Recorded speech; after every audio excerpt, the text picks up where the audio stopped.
Right, we made it to our last cybersecurity awareness quarter video, and we're going to wrap up this series finally with some 2024 cybersecurity predictions. Right, we've talked about a lot of different topics covering from ransomware. We've talked about all kinds of things over the last couple of months, but we're going to dive in and talk about what's probably coming in 2024, at least from my perspective.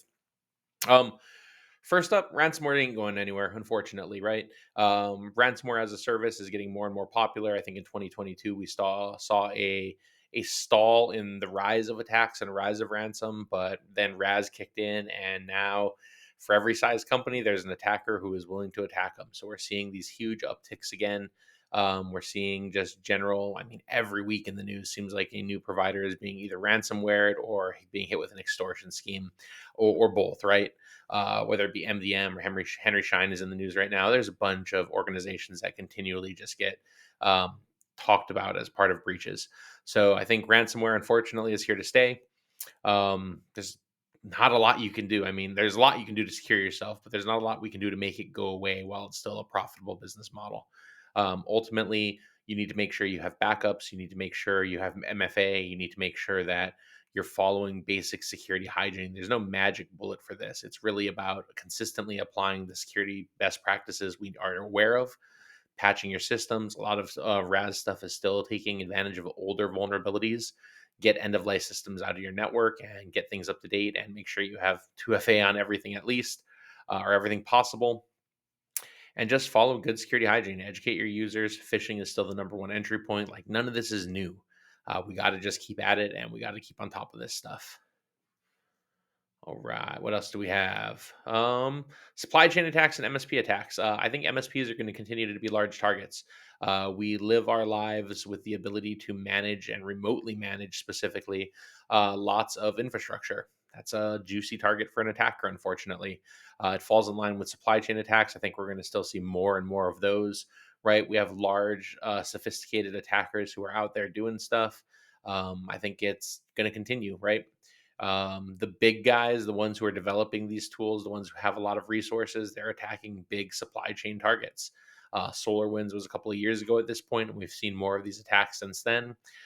Meanwhile, because things like as a service infrastructure for attackers exists, small people can get attacked there too. But I think we're going to see the big attackers, the alphas, the black cats, right? Like, they're going after these larger supply chain like targets. And I think MSPs are going to be juicy targets for a while, unfortunately.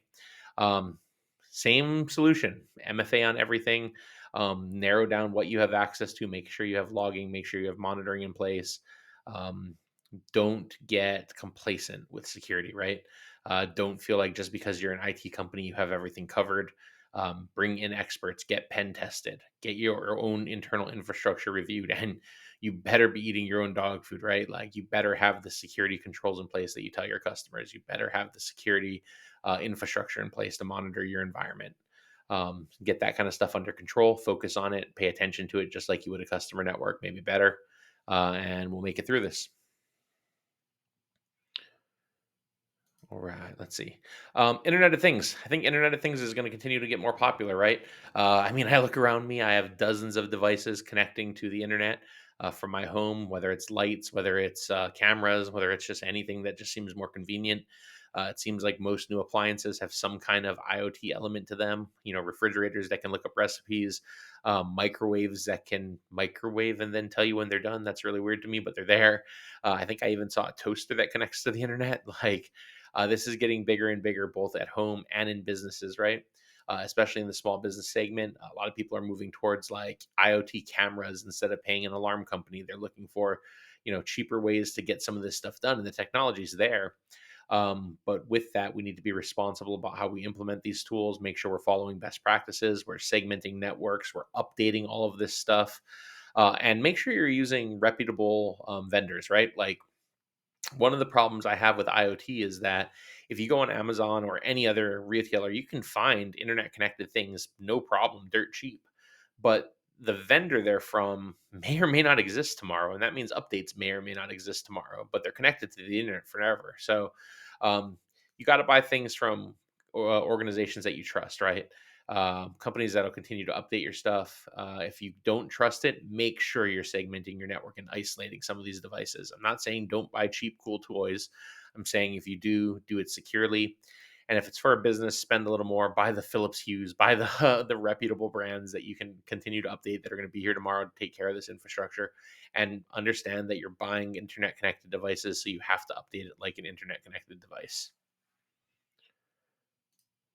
Let's see. AI everything. Obviously, this is going to be a big part of our future, right? And this gets scary because the implementation of things like AI for phishing campaigns is going to be a game changer. We used to be able to read emails and be like, "Hey, this was obviously written by somebody who doesn't speak English as their native language." That's going to get harder and harder. The AI is going to write the scripts. They're going to adapt. You're going to have bots chatting with you.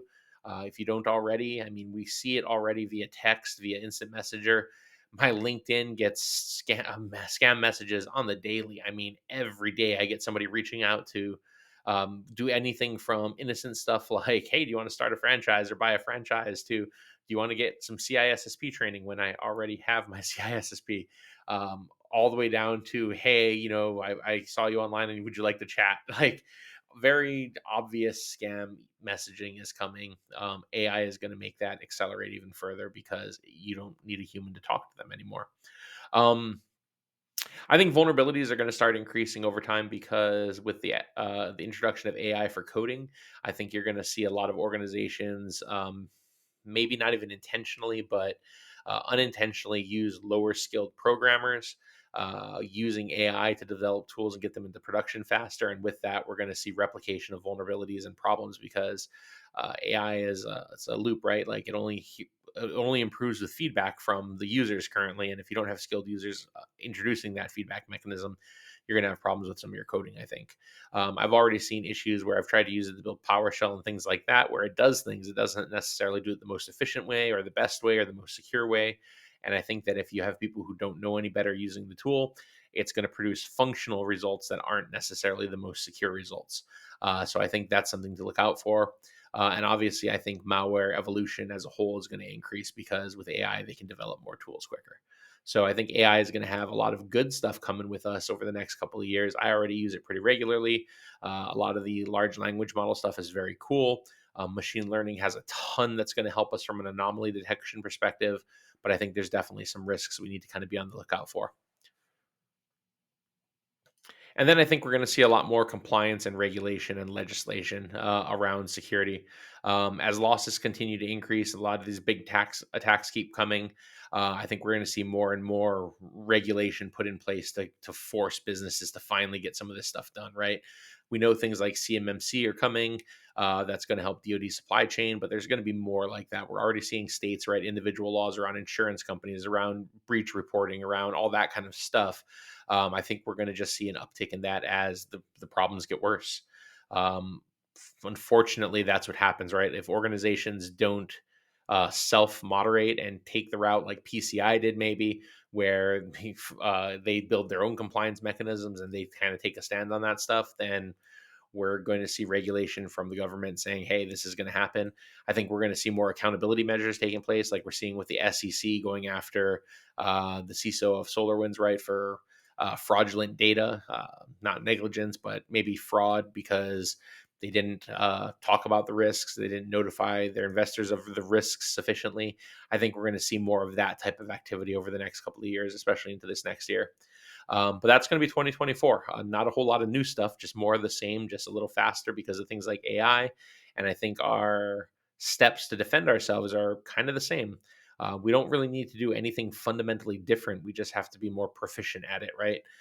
Tools help us, but ultimately, it's these common best practices. It's the do you have MFA enabled? Are you using secure passwords? Do you have patching implemented correctly? Are you monitoring your infrastructure? Are you paying as much attention to detection as you are to prevention? Because that's what's needed today. Concepts like zero trust are important. They're kind of buzzwordy at this point, but they're true, right? The fewer things on your environment you trust, the more you can isolate, the more you can limit access, the better off you generally are. So follow the fundamentals, get them in there really, really well, stick to them, and I think you'll be better off than most. And for all the times that we get it wrong, have good backups. But thanks for everybody who stuck through this. I know it was a long series of videos. I appreciate you. Have a great night.